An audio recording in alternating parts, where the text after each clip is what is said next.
मेरा सवाल मेरी मम्मा के लिए है। मैं पिछले साल भी आपके पास आई थी यस 72 यस। आवर्स टूर में, उसी के लिए आई थी। तो उस टाइम उसने डाइट फॉलो नहीं किया और वो डर गई। तो अभी मेरे भाई को भी शुगर आया, उसका HbA1c1 आया, उसका 11, और साथ में कोलेस्ट्रॉल भी आया। तो उसका देख के मम्मा भी डर गई और उसने बोला कि मुझे भी ये डाइट चालू करना है। तो वो पहले दिन में 10 गोलियां ले रही थी। तो मैंने वो दवाई छोड़ने से डर रही थी। आप कैमरे को इधर ही क्यों रख रहे हो? जब वो उधर बोल रहे हैं तो घुमाइए ना उसको। हम्म, कोई कीजिए, कोशिश कीजिए थोड़ा सा। हाँ, नहीं जैसे कंफर्टेबल बोलिए, आप कोशिश कीजिए अपनी तरफ से, वॉट एवर यू कैन। कोई बात नहीं, कोई बात नहीं। फिर मम्मा ये दवाई छोड़ने से डर रही थी। तो मैंने उसको टेपरिंग डोज कम किया, उसका सुबह की दवाई पहले छुड़वाई। और 1 महीना उसने DIP डाइट लिया। फिर उसकी जो कंप्लेन थी सब चली गई, वो खुश हो गई। उसके बाद मैंने दोपहर की दवाई उसकी छुड़वाई। तो उसके बाद उसकी सारी समस्या आने लगी। उसके पैर में दर्द होने लगा, पेट में दर्द होने लगा। जो रो वेजिटेबल्स है वो डाइजेस्ट नहीं कर पा रही थी, और वो खाते ही उसके पेट में दर्द होता था, गैस बन जाती थी, और कॉन्स्टिपेशन जैसा उसको फील होता था। उसके बाद 15 दिन के बाद दोनों मेडिसिन 2 टाइम की छूट गई उसकी, सुबह की और दोपहर की। तो फिर उसको एक बार डायरिया हो गया, loose motion, severe loose motion हुआ। तो एक दिन तो हमने मेडिसिन नहीं दी उसको और कोकोनट वाटर पर रखा। फिर दूसरे दिन उसको बहुत ज़्यादा वीकनेस आ गई, फिर डॉक्टर के पास जाना पड़ा।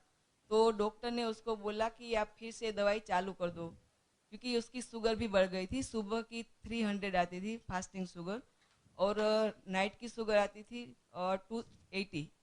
तो 250 से ज़्यादा हो गई उसकी शुगर। तो फिर मम्मा डर गई, वो बोली मुझे तो ये दवाई चालू ही करनी है, मुझे ये डाइट नहीं लेना है। तो उसके लिए अभी क्या करना चाहिए? ये मैंने आपको कल बताया था, बॉडी को ठीक करना आसान है लेकिन दिमाग को थोड़ा मुश्किल है ना? तो सारे लोग नहीं कर पाते। मेरे घर में भी मैं देखता हूँ, मेरे रिश्तेदार दोस्त का काफ़ी लोग पड़ोसी नहीं कर पाते हैं। लेकिन कई बार वो जब देखते हैं कि कोई और ठीक हो रहा है, कोई और ठीक हो रहा है, हम्म, सर्कमस्टेंस ऐसा होता है, तो धीरे धीरे वो अडेप्ट हो जाते हैं। हम्म, क्योंकि एक बिलीफ सिस्टम को लेके आपने चले अपनी ज़िंदगी भर, उसको तोड़ के एक नई चीज़ करना ये थोड़ा मुश्किल है कई। तो उनको तो मैं बोलता हूँ परस्यू करते रहेंगे, थोड़ा थोड़ा ऐड करते रहेंगे, तो वो कभी ना कभी फॉलो करेंगे। अब रहा सवाल उनके पेट का, हम्म, जिन लोगों की उम्र ज़्यादा होती है, मान लो 50 साल से ज़्यादा, 60 साल से ज़्यादा, अगर इस तरह का कंप्लेन है तो वेजिटेबल्स को आप स्टीम करके देंगे हम्म, तो वो जो गैस बनने की प्रवृत्ति है वो नहीं रहेगी। हम्म, हालांकि स्टीम करके देंगे तो उसका इफेक्ट भी थोड़ा कम हो जाएगा ब्लड शुगर को कम करने में। लेकिन हमें एक बीच का रास्ता लेना है कि भाई वो डिस्कम्फर्ट भी ना हो और ब्लड शुगर भी कम रहे थोड़ा बहुत। हम्म, तो उसका यही तरीका है कि when ever you give vegetables, you steam it little bit. Little bit का मतलब होता है कि करीब, स्टीम का मतलब समझते हैं, नॉट बॉइलिंग, है ना? 5 मिनट आपने स्टीम कर दिया, फिर उसको ठंडा हुआ, ज़्यादा गर्म तो ले नहीं सकते, देन आप लेंगे वो। तो पेशेंट अगर लेगा तो दिक्कत नहीं होगी। तो वेज का वो जूस जूस। निकाल के दे सकते हैं, लेकिन मैंने आपको बताया नियम जूस का कि वो धीरे धीरे पीना है। हम्म, एक ग्लास पीने के लिए 200 ml का करीब 15 मिनट लगना चाहिए, जैसे चाय पीते हैं वैसे पीना है। लेकिन उसका मेजरमेंट क्या होना चाहिए?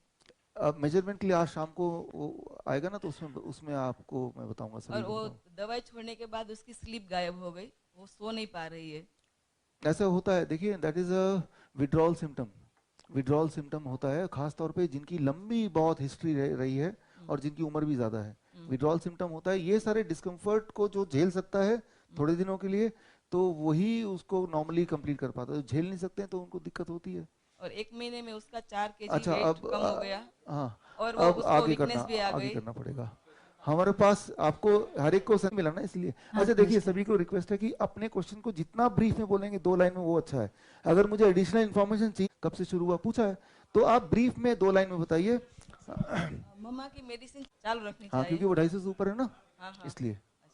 चालू रखनी चाहिए। हाँ जी, मेरी फ्रेंड के एक रिलेटिव को थर्ड स्टेज कैंसर डिक्लेयर हुआ है। डॉक्टर ने 3 मंथ्स का टाइम बोल दिया है और उनका अल्ट्रासाउंड में आया है, बायोप्सी नहीं हुई है। मैंने आपका कैंसर वाला वीडियो देखा था तो मुझे ऐसा लगा था कि शायद लाइफ की कोई होप है। तो उनको वो सारा डाइट फॉलो करना चाहिए क्या? और सेकेंडली वो जो डॉक्टर कह रहे हैं कि 21 राउंड लगेंगे, उतना कीमोथेरेपी लगेगा, और फिर शायद ऑपरेशन होने के बाद शायद कोई चांस निकालें, लेकिन अभी तो वो कह रहे हैं कि 3 मंथ्स का टाइम दे दिया है। तो आपका जो वीडियो था उसको देख के मैं बहुत मोटिवेट हुई और मैंने उनको वो फॉलो करने के लिए बोला। तो आपको लगता है कि कुछ होप है और weather he should follow that? एक बात ध्यान, डॉक्टर बोलता है कि अब होप नहीं है, तो वही सबसे बड़ी होप है, क्योंकि वहां से तो बच ही गए एटलीस्ट, है ना। तो वहां से तो उम्मीद ही चली कि वहां तो होप नहीं है, तो वो तो दरवाजा बंद है। तो ऐसे जो पेशेंट होते हैं, मेरा जो पर्सनल एक्सपीरियंस है, वो जरूर जरूर ठीक हो जाते हैं, क्यों उनके उनको वो फोकस करते हैं मुझे ये करना है। अब आते हैं क्या ये डाइट से कुछ होप है? श्योरली होप है। अरे उनको कीमो साथ में चल 7 दिन पहले उनका डिडक्ट हुआ है और वो बहुत परेशान है कि कीमो करें या ना करें। ठीक है, समझ गया। इसका आंसर ये है, एक बात याद रखिए, ये बहुत ही इंपॉर्टेंट क्वेश्चन है, आप में से कई लोगों का क्वेश्चन हो सकता है ये। कीमोथेरेपी का मतलब है इम्यूनिटी को जीरो करना, राइट, इम्यूनिटी से छेड़छाड़ करना। इम्यूनिटी का क्या रोल है हमने पहले दिन दूसरे दिन ऑलरेडी देखा है और आज भी देखेंगे। जब भी आप कभी भी कोई भी ऐसा कदम उठाएंगे जिसमें इम्यूनिटी को आप इंटरफेयर करेंगे, तो that is very very lethal, वो बहुत ही डेंजरस बात है। तो कीमोथेरेपी कोई सवाल ही नहीं पैदा होता कि आप अपनी इम्यूनिटी पहले ही कॉम्प्रोमाइज है उसको और आप छेड़ रहे हैं। तो जवाब है कि बिल्कुल नहीं करना, वहीं पे रुक जाइए। Not even biopsy, not even any more X-ray, not even ultrasound, which is known to be safer, but not even that also, right? उनको immediately वो 100% कैंसर डाइट आज मैं बताऊंगा, राइट, स्टेज 1, स्टेज 2, स्टेज 3 के लिए वो आज बताऊंगा, उनको करना चाहिए। और अच्छा ही है कि वहां से उम्मीद बंद है, वैसे भी 3 महीने है, तो चलो कोशिश तो ये इसमें उम्मीद है पूरी पूरी, इसको कोशिश कर लें। और मैंने देखा है लोग जीते हैं। मैं आपको एक छोटा सा एग्जाम्पल बता रहा हूँ, एक मिनट में, कि ब्लड कैंसर भोपाल का केस इसलिए बता रहा हूँ। मेरा दोस्त अभिषेक मालवीय, आई डोंट नो आप में से कोई जानते होंगे कि नहीं, उनका एक यहाँ स्कूल भी था। और फोन आया तो बोला फीवर था, मैं जरा जा रहा हूँ हॉस्पिटल। फिर मुझे पता चला कि वो तो हॉस्पिटल जा रहा है मुंबई के कैंसर हॉस्पिटल। फिर पता चला ब्लड कैंसर है। मैं भाग के गया वहाँ पे, लेकिन उसने कहा, डॉक्टर ने बोला है ये सब वो सब। 3 महीने लगे ब्लड कैंसर के केस में डेथ होने में, 3 मंथ्स डेथ ब्लड कैंसर के केस में, 3 महीना, राइट, इतना ही टाइम दिया था, लेकिन फिर भी सारी प्रोसीजर उसने पूरा किया और डेथ भी हो गई। ब्लड कैंसर में ऐसे ही होता है, 3 महीने ही लगते हैं डेथ होने में, इससे ज्यादा टाइम जीता नहीं है, स्पेशली अगर वो ये सारे प्रोसेस कराएगा। ऐसे ही एक और केस था उसी वक्त का, राइट, और वो था वहां पे गंगाराम हॉस्पिटल का, उसको भी बोला 3 महीना, राइट, लेकिन वो बाई चांस मेरे पड़ोसी के वो थे, रिश्तेदार थे। तो बट उन्होंने वही फॉलो किया जो कि आपने मेरे उसमें देखा। और it is now about I think 5 year और मोर, वो अभी भी वो जिंदा है, 5 साल हो गया ना।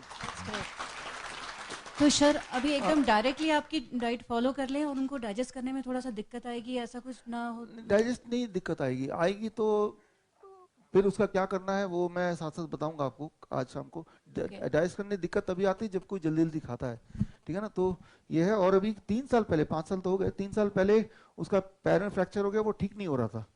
तब उसके जो गांव वाले हैं वो सब आए कि भाई इनके डाइट से ही ऐसा फ्रैक्चर हुआ और हड्डी टूट गई, और दूध तो लेते नहीं है। तो खैर गांव सब एंग्री कि इनकी वजह से भी इनकी हड्डी नहीं ठीक हो रही है। तो मैंने तो बोला कि I am not answerable to you, आप लोग तो जाओ यहाँ से। तो फिर हॉस्पिटल ले गए गंगाराम, उसी हॉस्पिटल उसी डॉक्टर के पास। डॉक्टर ने बोला तू अभी तक जिंदा है। तो जैसे ही ये डायलॉग सुना, मेरी किताब है why the mortality rate drops when the doctor गोंट strike, उस किताब में मैंने पूरा ये डिटेल दिया है। तो टू कट शॉर्ट कि अच्छा है कि उन्होंने उम्मीद नहीं है तो उसी में उम्मीद है। और मैंने देखा है कि cancer is not a disease कि वो ठीक नहीं हो सकता, लेकिन उसमें आप करते क्या हैं उसको, तो that makes all the difference. तो पूरी तरह कीजिए।